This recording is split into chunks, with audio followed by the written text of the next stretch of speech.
noche en la Biblioteca Nacional. Él es el invitado de McKinney este sábado y estará la semana que viene a diario.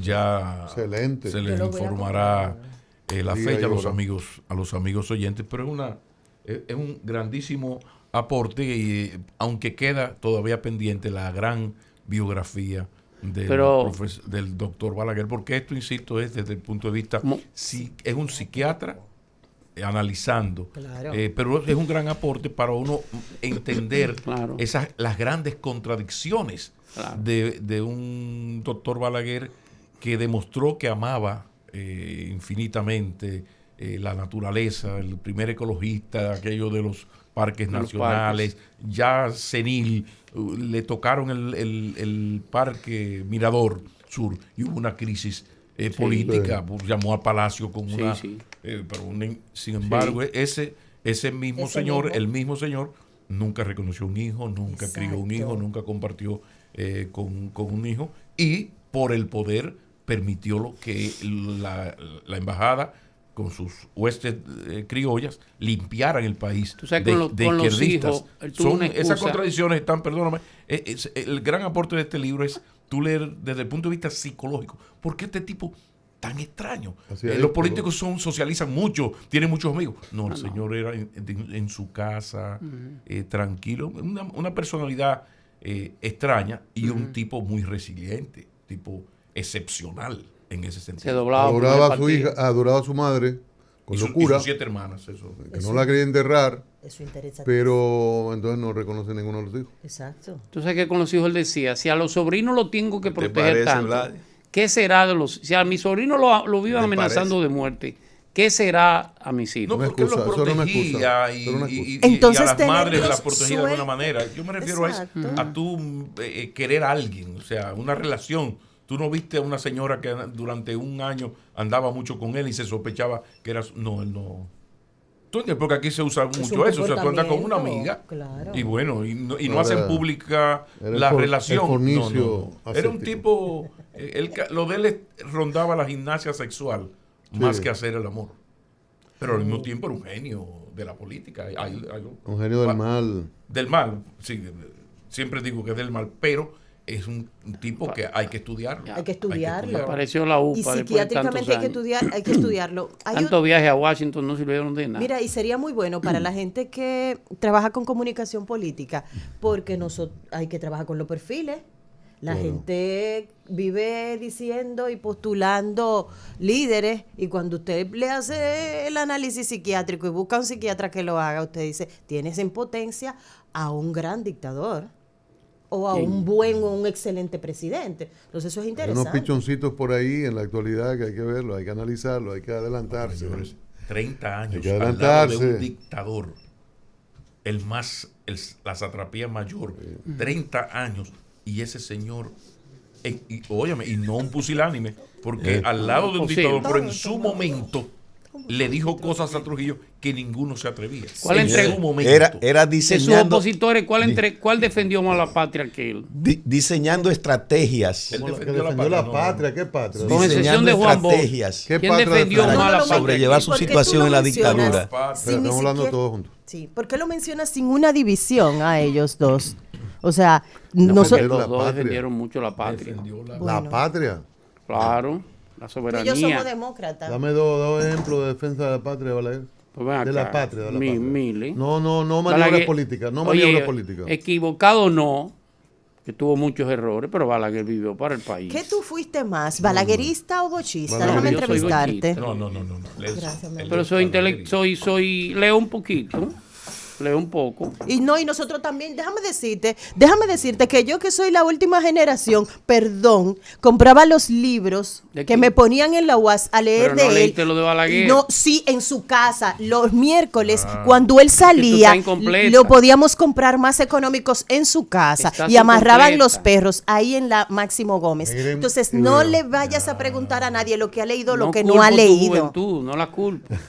Bueno, hoy es jueves. Un acontecimiento ayer que llamó la atención a propósito del programa de Vladimir. Las imágenes que tiene Vladimir allí. el asesinato de un candidato presidencial en Ecuador, Dios mío. Roberto Villavicencio. Fernando, perdón. Fernando Villavicencio.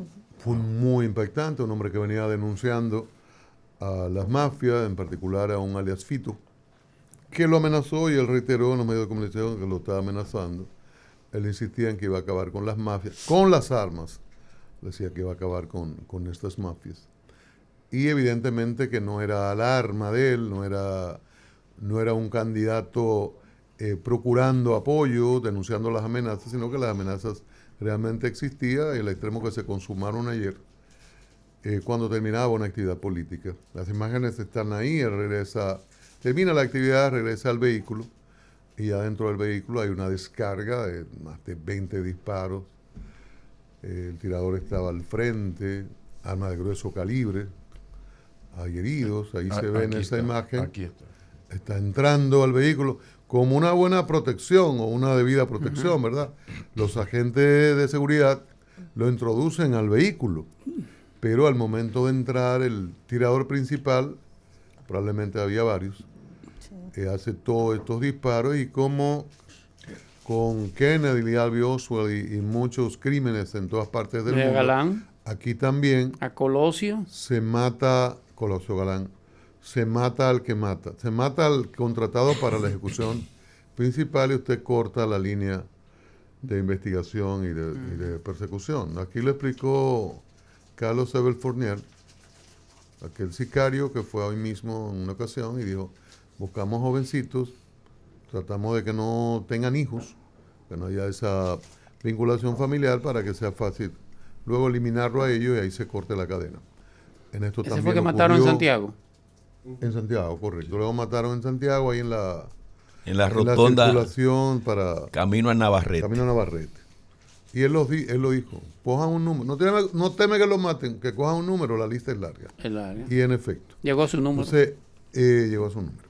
Entonces, en esto, Ecuador había un enorme deterioro de la seguridad, el narco ganando espacio desde la salida del presidente Guillermo Lazo. Correa.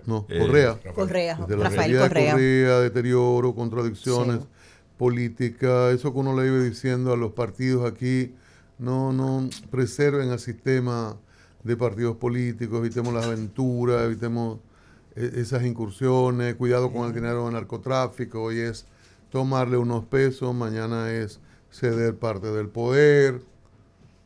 Y en Ecuador ya ha habido muertes de candidatos a alcalde, al Congreso, y bueno, ayer escaló hasta un candidato presidencial. No es el primero, ni el segundo, y quizás ni el tercero, pero es una figura importante, y es esa situación es muy, muy grave.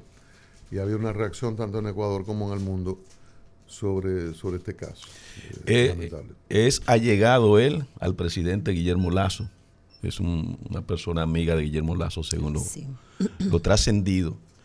Pero lo aterrador de esto, lo preocupante de esta situación, es el hecho de que eso es un desafío abierto precisamente al propio presidente de Ecuador y al Estado de Ecuador. Un desafío del crimen organizado, de la gente que está vinculada al narcotráfico, porque la denuncia la había hecho, había citado por su nombre al individuo que lo estaba amenazando y lo vinculaba al cártel de Sinaloa. Entonces, estos países están amenazados por esas bandas criminales de narcotraficantes, y ellos no tienen miramiento. Cuando entienden que deben acabar con alguien, acaban. Y eso después cae en un proceso de investigación que se queda en el limbo, porque ellos tienen los mecanismos, tienen los recursos para manejar pues instituciones vinculadas a la justicia, y pueden, todo eso puede quedarse ahí en el limbo, pasando el tiempo y nada de resolverse la investigación ni dar con los responsables directos del crimen, aunque hayan sido señalados por la víctima.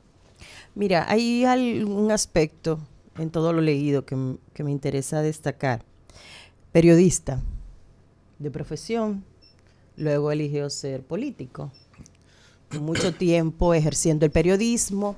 Sin embargo, también en esos mensajes que quisiera es solamente subrayar como parte del contexto, una persona entre los 8 candidatos a presidentes de Ecuador actualmente, él no estaba precisamente entre los 3 primeros, según lo que narran los medios internacionales. Él tenía un cuarto, quinto lugar. Después de la candidata que se señala. Acuérdate que hay 2 vueltas en Ecuador. Sí, claro. Todo el mundo es importante. Sí, por supuesto, pero igual 24 creo que es la hora. Ahora, sí, pero que en las mediciones, incluso está por encima de él Lucía González. Error de Correa ese proceso. Perdón, ahí voy, porque cuando cortamos y pegamos, y yo estoy diciendo eso, y tú dices, sin la coma, error de Correa, también a dónde voy al señalamiento de los medios internacionales y sobre todo de esa prensa que fue combativa y que fue, lamentablemente, confrontó a Rafael Correa antes y durante estuvo en su gobierno, y que posteriormente, como parte de ese mismo establishment, ha perseguido a Correa hasta donde está, y que cuando se señalan el contexto, el antecedente, el background, lo primero que dicen todos es que él tenía y que él había señalado a Rafael Correa y a algunos de sus funcionarios principales como receptores de corrupción, del narcotráfico, y todos los mensajes clave. Yo no me refiero a eso. Pero pues yo sí me refiero. Entonces sí quiero hacer un señalamiento y dividir varios párrafos. Él había hecho denuncias de corrupción y parte de su línea de discurso era en ese sentido, y sobre todo lo hizo del gobierno de Rafael Correa, en el contexto que se hace de las noticias y sobre todo de tú y yo no somos 2 niños, sabemos cuáles son las posiciones y los intereses de los medios de comunicación masiva en Ecuador, y sobre todo esa lucha que llevó Correa con ellos y los desplazamientos. Y para cerrar, en el contexto se dice, oigan, bueno, denunció en contra de funcionarios de Rafael Correa y lo que dijo en contra de los demás, y también del cartel de Sinaloa. Entonces aquí vamos a entrevistarnos todos, porque también él tenía asignada seguridad del Estado que se le había asignado a los demás candidatos. Entonces, ¿de dónde pudo haber venido el tiro? Y para allá me voy, para donde Rubén Blades, entonces, para que sea un poco más creativo. Yo no me refiero a eso, Rosario. Pues yo me refiero a eso. Quiero el contexto completo. Yo me refiero a la inestabilidad política en Ecuador, que es lo más parecido a la peruana. Perú tiene un desorden hace 15 años en términos de estabilidad política, me refiero. Con Correa, y Correa, digo yo, ha sido el mejor presidente que ha tenido Ecuador en los últimos 20 o 30 años. Antes de Correa, Ecuador tuvo un líder tradicional, un Joaquín Balaguer, se llamaba León Febres Cordero. Wow, sí. Todo el que ganaba en Ecuador tenía que pasar por ese filtro. León Febres Cordero se llamaba. Correa es que sustituye ese liderazgo porque León Febres Cordero era el socialcristianismo. Correa ni es el socialcristianismo ni es la socialdemocracia. Correa es un híbrido raro que aparece con la inestabilidad de. Yo me acuerdo que aquella vez. Pragmático. No, y de izquierda, pero no era socialdemócrata. Izquierda, pero pragmático. Correcto. Estudia en Harvard. Muchacho joven, alto, 6 y pico. No le diga por eso. 6 y pico, joven, parejero. Llegó ahí. Llegó a parejero. Más alto que tú. Yo lo saludé en Quito. Un individuo alto. Pero ¿qué pasa? Hay con un discurso parecido al pueblo ecuatoriano. Ecuador tiene una característica de Sudamérica, y es que la segmentación racial, la segmentación por clase es muy marcada. El indio ecuatoriano no pasa de ser, no llega a secretario de Estado. No.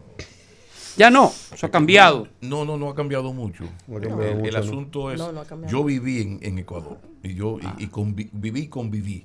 Sí. Y aquello para un dominicano, muy marcado. Todo mezclado, es impactante. Sí. Los incas, los descendientes de los incas todavía no se han enterado de que ese es su país, donde hay una élite blanca que lo tiene casi todo. Sobre todo la de Guayaquil. No hay. Sobre todo la de Guayaquil, ¿por qué? No la de Quito. Pero pasa como en Colombia Quito, con Bogotá. Quito es lo institucional. Pero el poder económico está en Guayaquil, no en Quito. Sí, pero me refiero en términos de la élite racista y discriminadora. Sí, pero ve acá. Está sobre todo en Quito y en Bogotá. Luego está Guayaquil en Ecuador y está la costa la caribeña. Exactamente. Sí, eso. O sea, en Ecuador es muy marcado. ¿Qué pasa con Correa? Carajo. Correa se murió de éxito, hay que decirlo. Correa hizo los mejores gobiernos ecuatorianos, por lo menos los gobiernos más integradores, 3 gobiernos, pero se murió de éxito. Fue muy agresivo con la prensa en algún momento, pero cuando yo te dije el error de Correa, me refiero a que esa modificación constitucional de que el Congreso puede hacer un juicio político al presidente y instituirlo en menos de 24 horas, fue una hechura de Correa. Igualmente que el presidente pudiera protestar al Congreso, también es una hechura de Correa. Lo que pasa, a la mayoría de los políticos que creen que van a tener el poder todo el tiempo. Ahora se le está imponiendo ese desorden. Ahora tú tienes que un Congreso, 100 diputados quitan al presidente. Y eso es una locura. Ese desorden institucional, esa falta de inestabilidad, tiene mucho que ver con ese proceso, sobre todo por el tercer periodo. No estoy hablando mal de Correa, te repito, es el mejor presidente que ha tenido Ecuador. Pero el síndrome del tercer periodo. En América Latina, todos los terceros periodos son complicados. PLD, Fujimori, Chávez. Chávez, por ejemplo, Chávez no iba eso ahí, Chávez introdujo el revocatorio. No debiste meter eso ahí. Leonel Fernández. No iba eso ahí. Estamos hablando de Ecuador, y tú vienes a meter esa. Pero Julián, y esas excepciones. Coordinador, es un boicot. De Ortega en Nicaragua. Tú aportaste un contexto, pero no opinaste sobre el hecho, o lo vas a dejar para... No, sobre el hecho, no, ya eso no es internacional. Hay un estado de excepción, hay una situación ahora con el proceso electoral. Que este mes que se celebra a propósito. Sí, final de mes, 24, acuérdate que era 60 días después de la declaratoria de protesta, la eliminación del Congreso. Correcto. Yo no creo que eso vaya a alterar gran cosa. Eso va a generar cosas, pero el proceso va, creo yo. Porque un estado de excepción a días es muy complicado. De un proceso electoral, de una votación, es complejo. Yo no tengo el mejor recuerdo de Ecuador, porque yo llegué un domingo y me comí unas pupusas. Las pupusas son de maíz llena de carne. El día 20 de agosto. Yo volví al otro domingo. No te quiero decirte cómo yo pasé esa semana entera. Malo. Las elecciones en Ecuador son el 20 de este mes. Son el 20 de este mes. Imagínense, hoy es 10, en este día, un estado de excepción a días de unas votaciones en medio de un proceso electoral. Vladimir.